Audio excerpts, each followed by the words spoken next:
And before we come to the talk today, let me make a quick announcement that I already put in the chat here. So let me do it again. So we now have a YouTube channel for our talks. This is thanks to Sylvester's efforts here, who created this. So let me put it in the chat again, the link for the YouTube channel.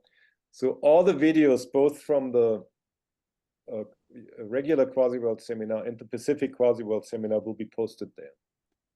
So if you miss a talk, I mean, then you can find the talk hopefully on this YouTube channel. Okay, so let's get to our first talk today. So the speaker is Hiroshige Shiga, and he will tell us about quasi-conformal equivalence of Cantor Cantor sets. Sorry, please go ahead. Thank you for the introduction. I also thank the organizer for giving me this chance of this talk. In this talk, I'll give some recent result about quasi-conformal equivalence of Cantor set. I would like to summarize the results. Okay, so in this talk, we consider the quasi-conformal qc-equivalence of Cantor set. Here, Cantor set means a compact and totally disconnected perfect set in the complex plane. And so qc-equivalence means we have if we have two Cantor sets C1 and C2, then we said that those are quasi-conformal equivalent, and if there exists a quasi-conformal mapping P from the complex plane to itself, such that it sends C1 to C2. Okay, it's quite a common concept of the quasi-conformal equivalence of the sets. Okay, and especially in this talk, we considered three kinds of Cantor set. The first one is Cantor set obtained by some dynamical systems. Indeed, I consider a limit set of some Kleinian groups and also Julia set of some rational map. So so-called Cantor Julia sets of some rational functions. And the second one is generalized Cantor set and their modular spaces. But this one that I will explain later. And finally, we exhibit you some questions or conjectures about these topics. Okay. So the first one, quasi-conformal equivalence of dynamical Cantor sets. So we consider three kinds of Cantor sets.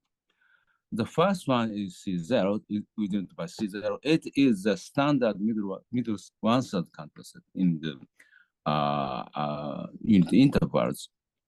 Namely, if we have we consider the first step is we consider the unit interval 0, 1, and we divided the interval into three parts, three intervals of the same length, and remove the middle open interval. Namely, the length is 1/3, and remaining is a two closed interval of the length 1/3, and we divided the two closed intervals into three parts of the same length, and removes middle open interval. And we continue this procedure, and finally, so that means we have a decreasing closed subset of the unit interval, and finally we get a Cantor set. That's C0. And the second one, Schottky group, we consider Schottky group of rank G, and G is greater than or equal to 2. So Schottky group is a Kleinian group, which is a free group, and purely loxodromic Kleinian groups. And the limit set is a Cantor set. We denote by lambda SG. So the second Cantor set is a limit set of the Schottky group of any rank of G, any rank G. And the third one is we consider hyperbolic rational function of degree D. And also we consider, we suppose that the Julia set given by JR of R is a Cantor set. So for example, if you consider the square Z plus C and C is the absolute value C is sufficiently large, then the Julia set is a Cantor set. And also our this polynomial is hyperbolic. Okay. We consider three Cantor sets. Okay. The first result is those ones are Quasiconformal equivalence. Okay. The Schottky group, any rank G is Quasiconformal equivalent to the standard one, and also is Quasiconformal equivalent to the Julia set of rational functions, where if the Julia set is Cantor set. Okay.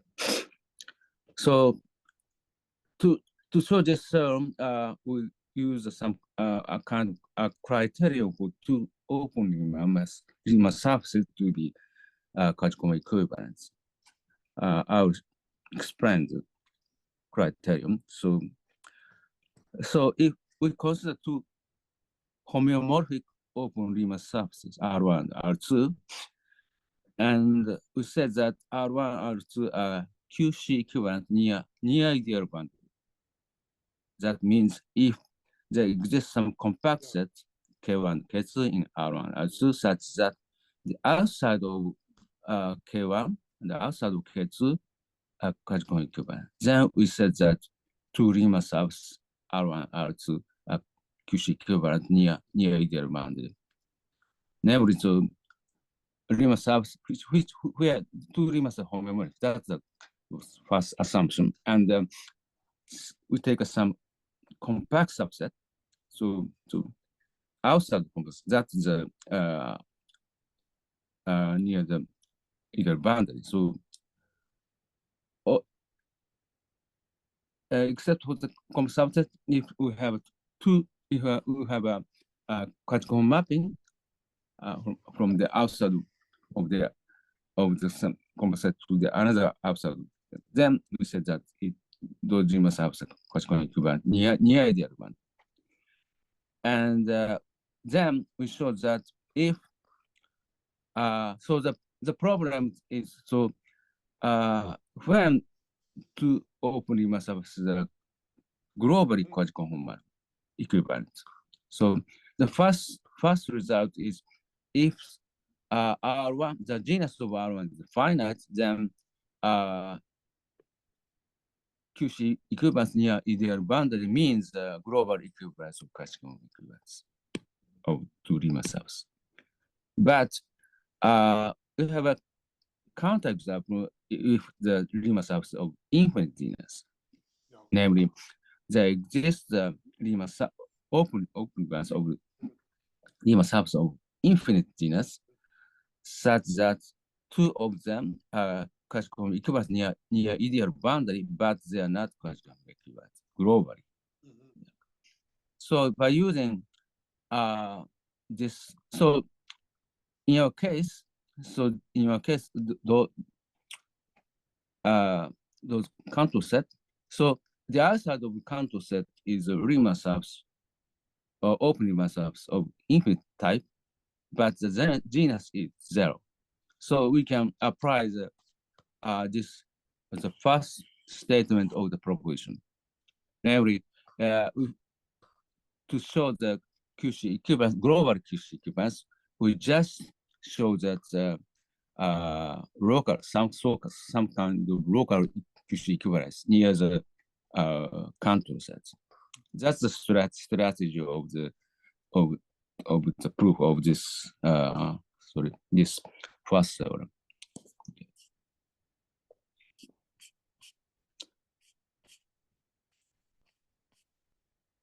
Okay, and we also consider the non-QC equivalence and of some Schottky groups. We consider S dot G is a Schottky type group of rank G with rank 1 parabolic elements. Namely, Schottky group is to make Schottky group. We have 2G circles and loxodromic element of the one circle to inside of the one circle to the other one circle, outside of the one circle. Right? So this Schottky type group is so we have 2G circles, but two of them are tangent. Right? Another circles are disjoint, something like that. So this is 6 circles, and we consider a Mabus transformation that sends say C1, C2, C3, C4, C5, 6, C6, and we consider Mabus transformation from the sent inside of the circle C2 to the outside of the circle. This is so-called gamma 1, and gamma 2 is inside of C4 to the outside of send outside of C3, and gamma 3 is inside of the. Okay, so SG, so in this case, S3 maybe is dot is generated by gamma 1 and gamma 2, gamma 3. Then it is so-called Schottky type group, and this gamma 1 is a parabolic element. Okay? But so it is not a Schottky group, but it's a Schottky type group, and still the limit set is a Cantor set. Okay, and we show that this Cantor set, namely the limit set of dot SG, is not qc-equivalent to the Schottky group, and also is not qc-equivalent to the standard middle one third Cantor set. Okay. Yeah. So this is just example or counter example of qc-equivalence. But recently, Riemann Hidalgo generalized this results as follows. He considers 4 kind of groups of the Kleinian groups, types of group type Kleinian group. The first one is S0, the set of Schottky groups, okay? And S1 is the set of Schottky type group with rank 1 parabolic, so some like this, okay? Or any rank of this. Rank 1 is parabolic. And S2 is the set of Schottky type group with rank 2 parabolics. That means in this construction, we consider just 2 tangent circles, but this rank 2 parabolic means we consider the set four tangent circles and something like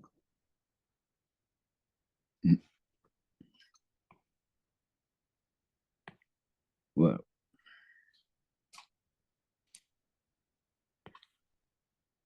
Like this, and so other usually disjoint circles, something like this. And here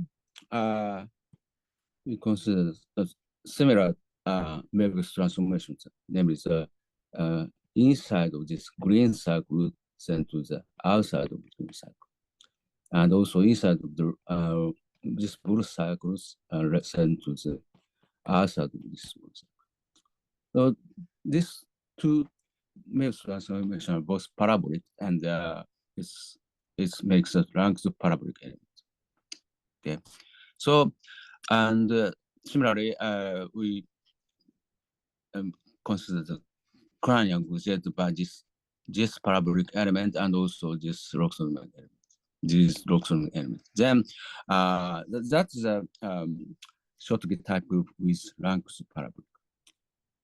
So the limit set is also the still Cantor set.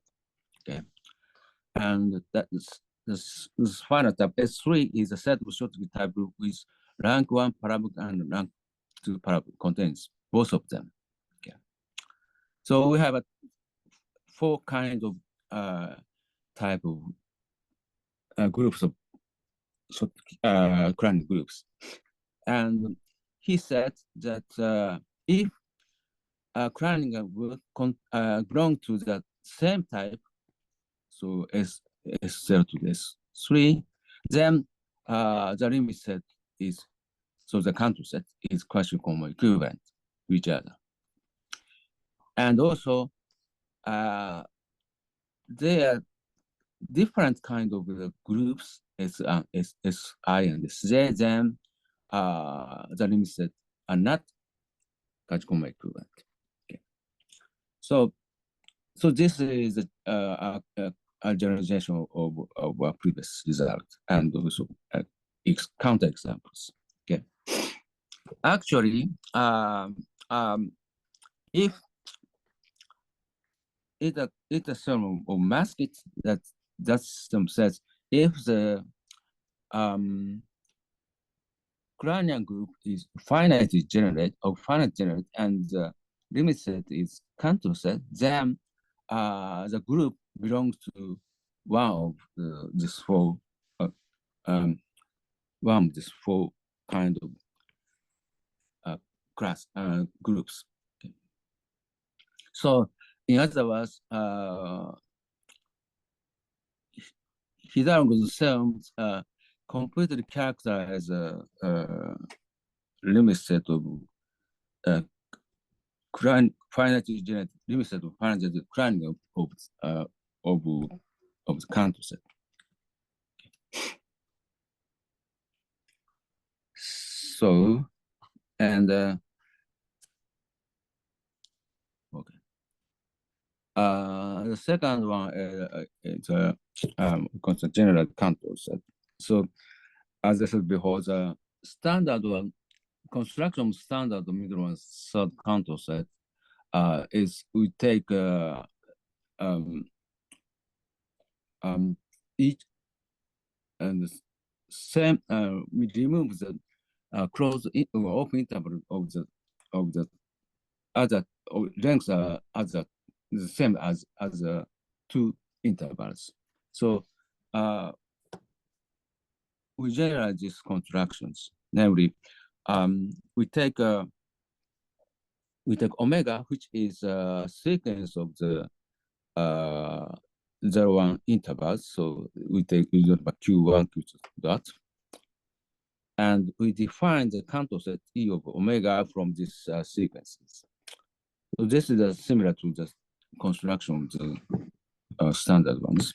So namely, we expand. So the first step is we take a unit interval, closed unit interval, 0-1, and we take a J1. It is an open interval in I, and of the length is Q1 times the length of I. So that is so in this case it is just it's a 1. So it's just the length of 1. The length of J1 is Q1, and we remove J1 from the unit interval I, so that the remaining interval by I11, I12 has the same length. Okay. And step 2 is so we have 2 closed intervals, and we remove each of them from the open interval within by J2 and J22. The length is Q2 times the length of this I1. So it is actually the same length, I and 2. So that's picture. So we have 4 closed interval of the same length. So we don't by the union of those 4 intervals by E2. Okay, and so we define EK inductively. So we do the same procedure for each Qn.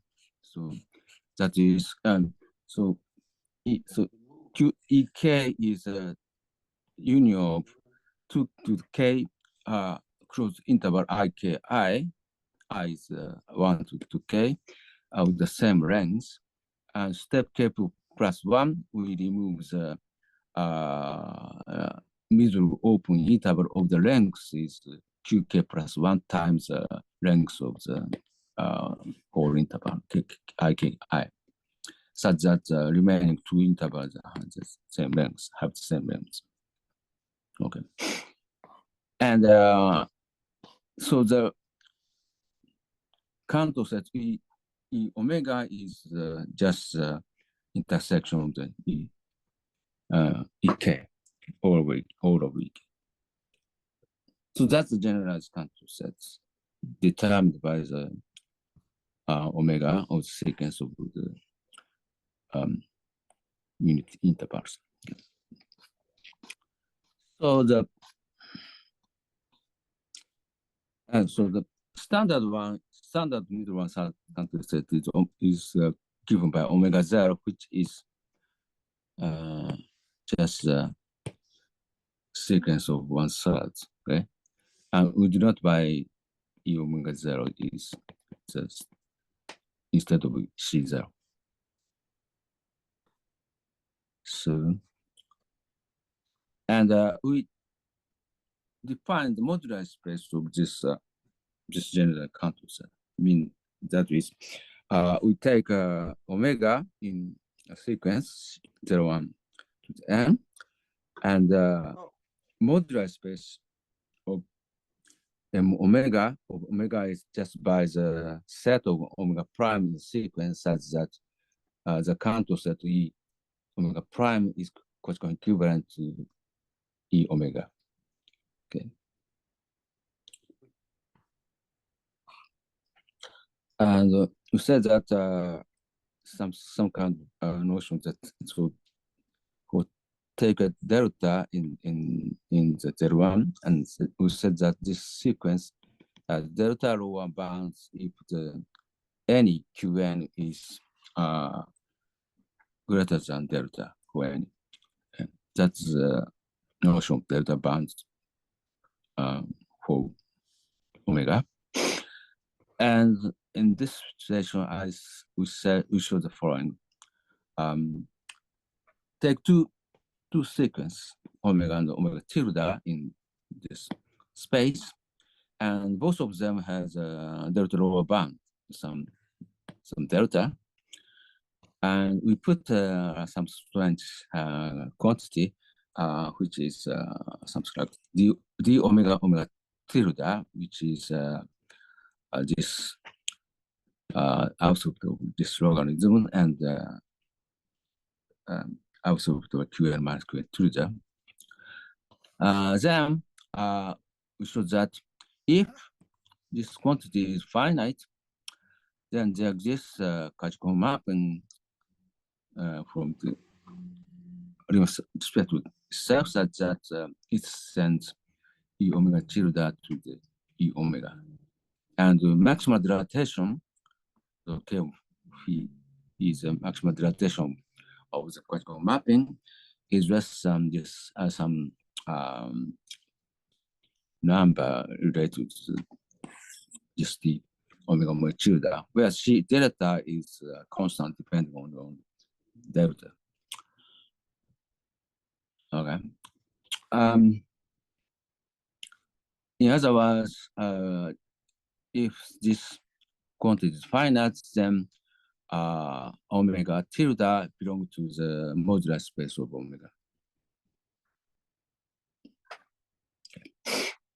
And moreover, if this logarithm tends to 0, then we can show that this E omega tilde is asymptotically conformal to this Cantor set.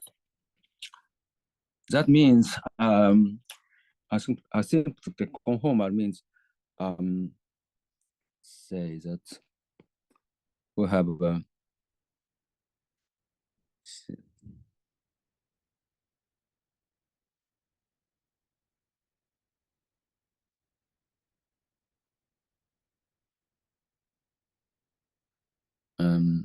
that I would explain.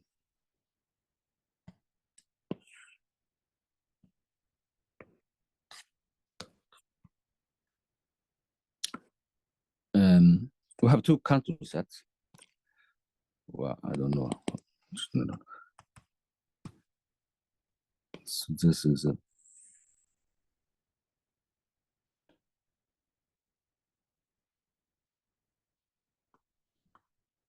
and well,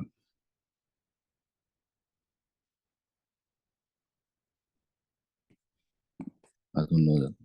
Anyway, it is Yuma Childa and say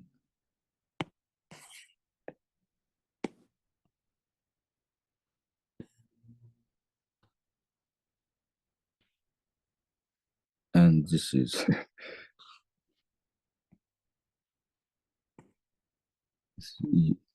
omega, and so we have a logical mapping from which sends E omega tilde to E omega. So asymptotically conformal to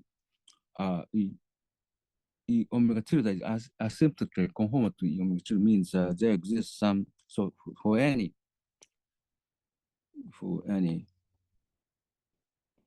epsilon, there's some neighborhood, say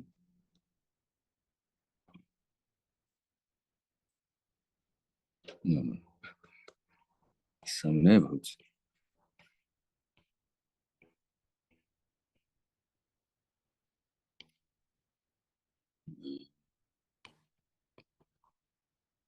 Say epsilon of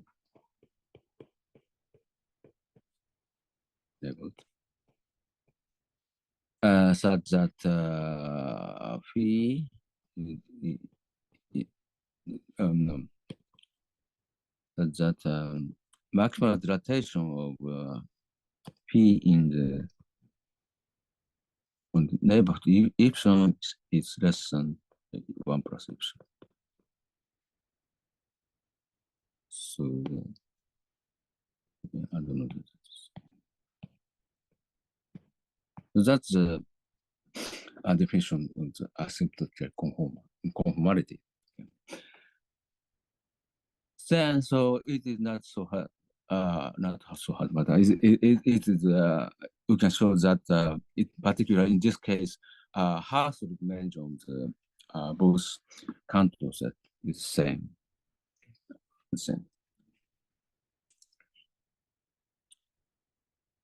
Okay. So, okay. So, but the problem of the theorem is that lower boundaries. So, I mean, so we can apply this theorem only for the sequences of the some lower bound conditions. That's the problem. In particular, so we said that if we consider the omega is omega 0, then it's just a constant sequence. So so this so if with omega 0 this So if omega is omega 0, is the sum one third sequence, so that means Qn is always 1/3, right? So therefore Qn, so this boundedness means so this is just 2/3 maybe.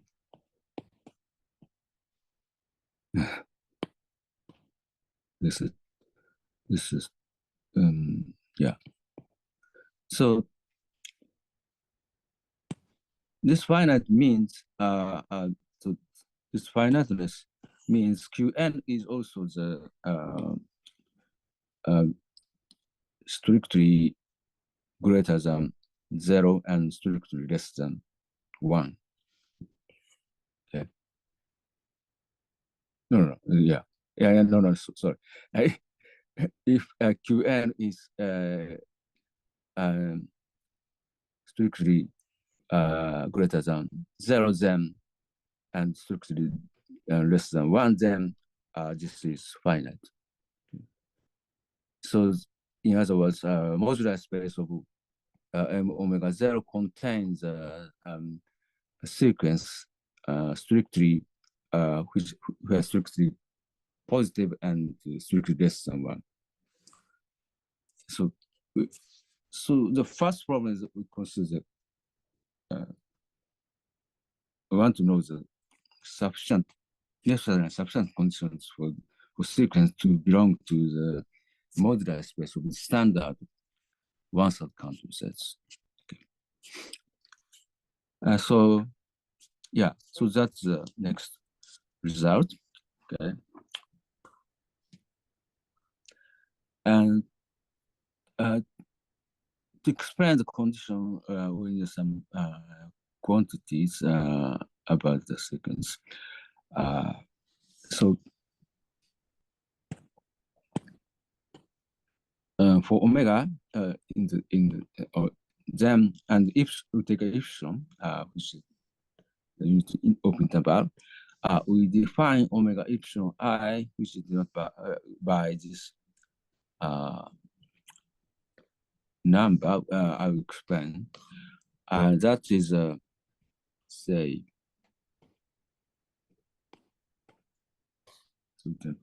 so. What is that? So this is a graph of the sequence 1, 2, I. So here's Q1 and 2, and so Qi, and so epsilon is something here.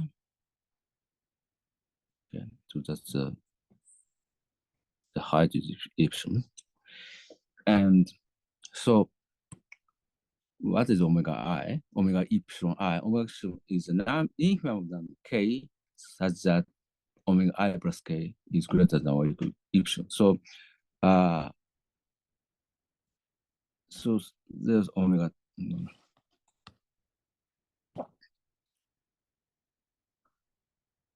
So this is I plus 1. So then finally in some place Qi plus L, I plus L is greater than epsilon, then so if such L exists, then omega epsilon as the smallest number of this L. Okay. So in other words, this omega epsilon I is the first number after I such that Qi plus L is greater than or equal to epsilon. Okay. And n omega epsilon is defined by the supremum of omega epsilon I for any I. Okay. That's the number of n omega epsilon. And so, for example, if omega is a constant, then so this number omega 0 epsilon I is always 1 for any epsilon is greater than less than 1/3 or equal to 1/3. So and omega 0 epsilon is 1, just 1. And if the limiting infimum of Qn is Q, and Q is strictly positive, then this number is finite. Because it's not hard to see. So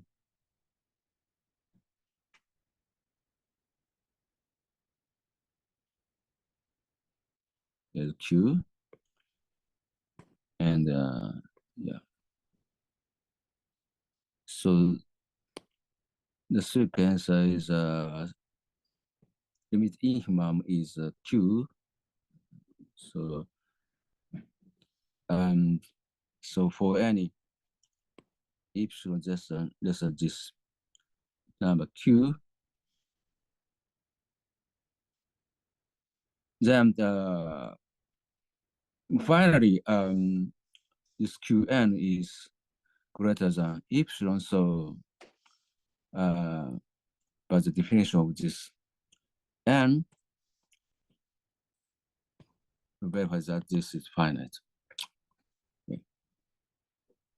So in particular, this sequence has a lower bound of some epsilon delta, then this number is finite for some epsilon. Okay, and also if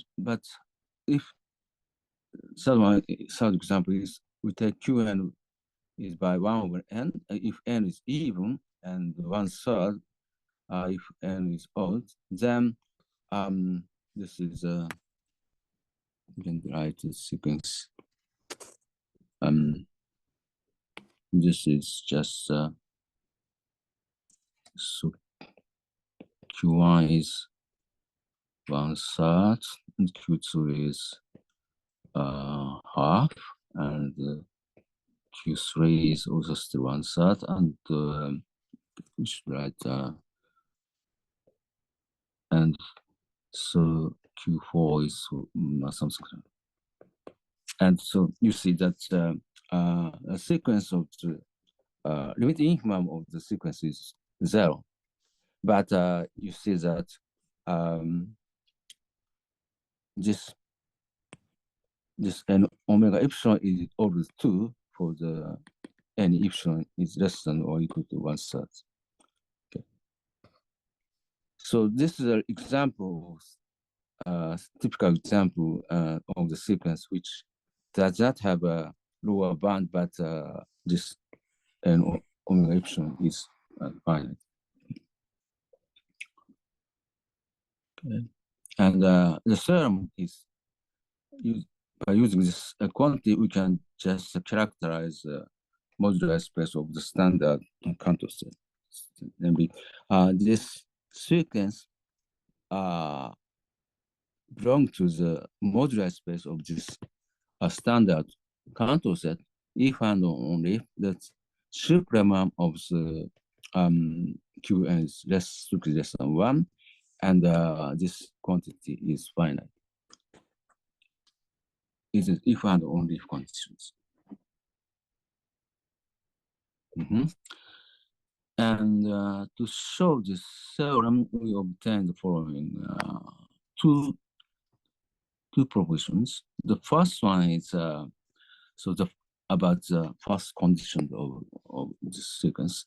So the first function, that means the supremum of the Qn is less than 1, is if and only if this Cantor set is uniformly perfect, and also if and only if it is the injectivity radius of the complement of the Cantor set is positive. Okay, this means for any there's some constant such that for any the hyperbolic length of any closed geodesic in this on this Riemann surface is such the constant greater than or equal to the constants. Okay. And the next proportion we use is the proportion about these conditions. So that means so this means that this condition if and only implies that the component of the Cantor set is a uniform domain, and if it's a uniform domain, then it is also the finite. This number is finite for some expression. Both these proportions we can show that theorem by using the theorem by McManus, Naki, Parker, and Ben Taylor, Ed Taylor's. The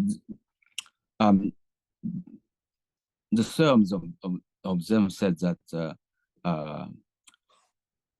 uniform perfectness and uniform complement in domain, both conditions implies it is a condition of the for the Cantor set to be Quasiconformal equivalent to the standard Cantor set. We use this and the final topic is that we consider the volume of modular spaces.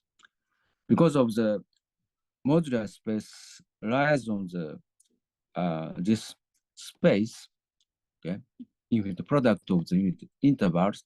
So we can consider the standard product measure within by M infinity, which is obtained by the Lebesgue measure of the interval. And so we consider the volume of this modular space. I will reflect to this measure. And so and we show we denote by omega p, which is the space of the sequence such that it satisfies the first condition of the last term, namely supreme of the Qn is less than 1. Then we have this volume for any sequence.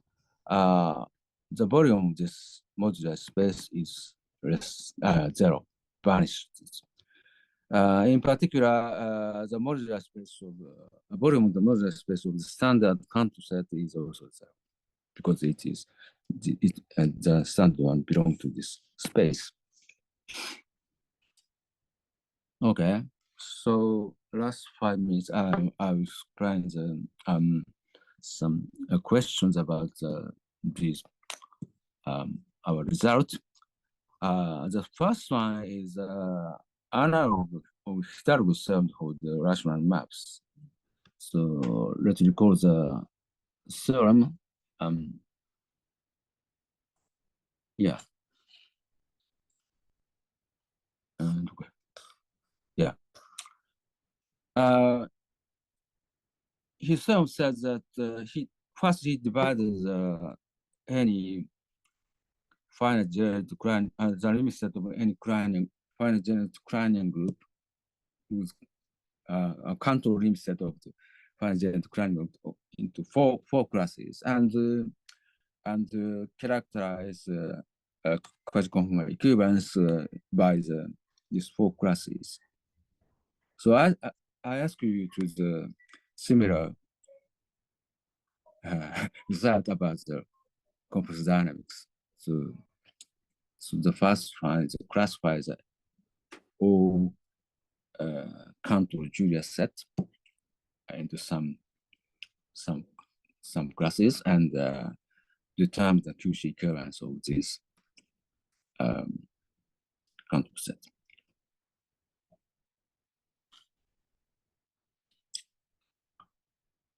And the second question is, so we show that if omega belongs to this capital omega b, then the volume of the modular space is 0. Okay? I believe that it is also true for any sequence, but I don't know. But so far, the final question is is a very question that in the first step I consider the Cantor set of short Lie group and rational Julia set of Julia set. So and the second and we consider generalized Cantor set. The general Cantor is always lies in the unit interval, right? Line segments. But the Cantor set short group, the names of short group and Julia set are not always in the segments, line segments. So, but the first part we prove that limit set of the short group that is Quasiconformal the standard Cantor set. Standard Cantor set lies on the unit intervals. Okay, so the final question is always true or not? Means we take any Cantor set in the complex plane. Then is there any omega in the unit intervals and infinite product of the unit intervals such that this given Cantor set is Quasiconformal of this E of omega. Okay, I don't know. So that's all. Thank you very much. Yeah, thank you. So let's thank our speaker. So let me start the questions and comments, and let me actually start with the question myself. So the answer to your question 3 is certainly no, right? Because there are Cantor sets of positive Lebesgue measure in the plane. So if you have a set of positive Lebesgue measure, I mean, you cannot possibly map it by a quasi-conformal. Okay, thank you. Right, so you certainly have to assume something like measure 0 in addition. Sure. So are there other comments or questions? I have one question.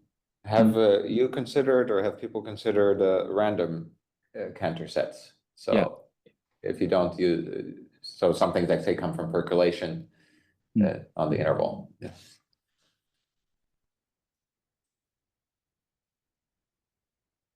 Do you have any inkling on what would hold there, or do you have some almost sure quasi-conformal equivalence, or in some cases? Good. Say again? Yeah, do you get some sort of almost sure quasi-conformal equivalence? So let's say you just have you're subdividing by 3, and then at every stage you keep an interval with probability 1/2. So then you get well, 1/2 is probably not right. Conditioning on non-extinction, you get some Cantor set. And is there some condition then that, or is it reasonable to ask whether these are quasi-conformally equivalent or quasi-symmetrically equivalent, almost surely? Oh, sorry, I don't understand what's the question. Well, Sylvester, I mean, I think this is a very good question, but as far as I know, nothing much is known about this. Okay, yeah, it's probably different. It's a different setting. Yeah. So, and the other, okay, maybe more closely here. If you have two Cantor sets that are quasi-symmetric, so I guess some of these results are related to the problem of whether you can extend that quasi-symmetry into the plane, into a quasi-conformal map. So do you have some comments about extending quasi-symmetries of between Cantor sets to planar quasi-conformal maps? You consider quasi-symmetricity instead of quasi-conformality. Yeah, so and that then means that you only have the map defined on C1. So you have a quasi-symmetric homomorphism from C1 to C2. And then you could ask under what conditions is that extendable to a quasi-conformal map of the plane. So have you thought of this, or is this somehow related to your results? Maybe I think so, but yeah. Well, I have never thought of such kind of things. Okay, thank you. Yeah. Sylvester, I think for these very regular Cantor sets, I think quasi-symmetry is probably equivalent with quasi-conformality in this setting. I mean, roughly speaking, I mean, I think since the Cantor sets are so regular, you can assume that you actually get an extension to the real line. And once you have quasi-symmetric extension to the real line, you can extend it to the plane, right, by alpha Sperling. So I think for these very regular Cantor sets that you get just from a common Q, I mean, from these sequences of Qs, I think these notions are probably equivalent. This would be my guess. Exactly. And I guess also the Schottky set without the parabolic points, I guess in those cases you can also do it sort of, you can first just construct a quasi-symmetry between the Cantor sets, and then you prove that that can be extended by, you do some, you separate the components by quasi-circles, and then you extend into the region in between, and you maintain some uniform separation between these curves. I don't know if this makes sense, but yeah. So in simple, very regular settings, I guess that would be a framework. But in these other settings, for less regular Cantor sets, it's not as simple. Probability question of Sylvester's. Are there other questions? Yeah, I'd like to say something. Can you hear me? No, you have to turn up your volume a little bit. Okay. Oh, sorry about then. Then let's forget my question. It'll take me 20 minutes. No. I mean, if you get closer to your. Okay. So in the probability question, it seems to me that nothing's going to work, because, I mean, you could take this infinite sequence of QNs. You can change QNs infinitely many, but very rarely, and you can completely mess up the QC situation. See, so I think that almost every, I think the probability thing won't work very well.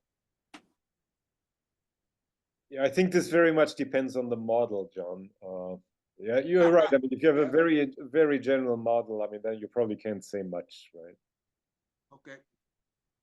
Good. Yeah, no, certainly this is you get this obstacle problem of sort of matching the scales, and at some scales you behave very differently with probability 1, essentially. But then there are these results about these that if you have, say, two Mario, you know these better, about in a lattice, if you do two percolations, then these are quasi-isometric to each other, or something. Yes. These quasi-isometry results almost surely. Right. I mean, if you do a percolation on, let's say, the integers, then you get sets that are almost surely quasi-isometric. And it would be nice to have a similar result where you change the word quasi-isometry with quasi-symmetric. But to the best of my knowledge, there's not a single non-trivial result known in this respect. And of course, I mean, Cantor sets should be the first things to look at. Exactly. And that very difficult question. That's my understanding. Yeah. Thank you. Yeah. Other comments or questions? I was wondering if I could ask about the this thing that's on the screen. So this is a sufficient condition for two of the Cantor sets to be asymptotically conformal. Yeah, Do you think this is also necessary? I don't know. Just a sufficient condition.